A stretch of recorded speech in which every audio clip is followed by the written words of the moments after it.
ស្រឡាញ់សាយបាក់សៃប្រមាញ់ថ្ងៃនេះយើងចោះដេញទៅហើយអូយធ្វើអូថតអត់ទាន់ថតអត់ទាន់តែតែនិយាយ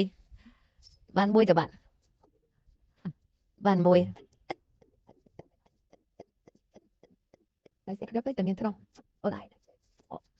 បានមួយទៀតស្ដាយមិនថតអត់ទាន់បងទៅបានមួយ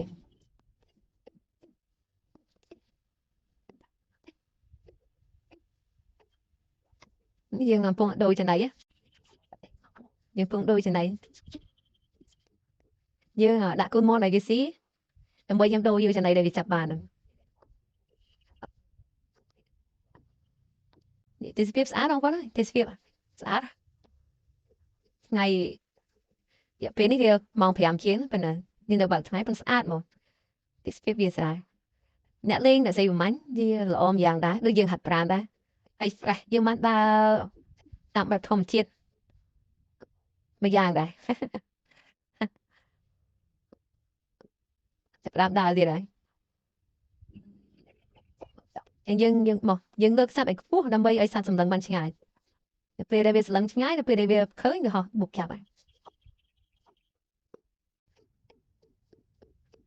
ខ្ញុំទៅអត់កើតបងប្អូនដោយសារតែអានេះវាបន្លាយនេះជ្រៅ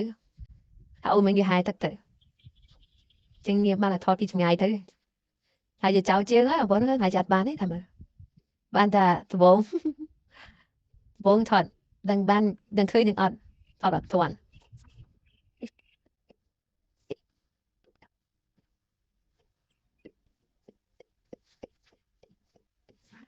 ទៅឡើងវិញហើយអាចចាត់បានទេបានទេបងប្អូនអើយឡើងគោវិញអត់បានទេបានតែដបងមួយ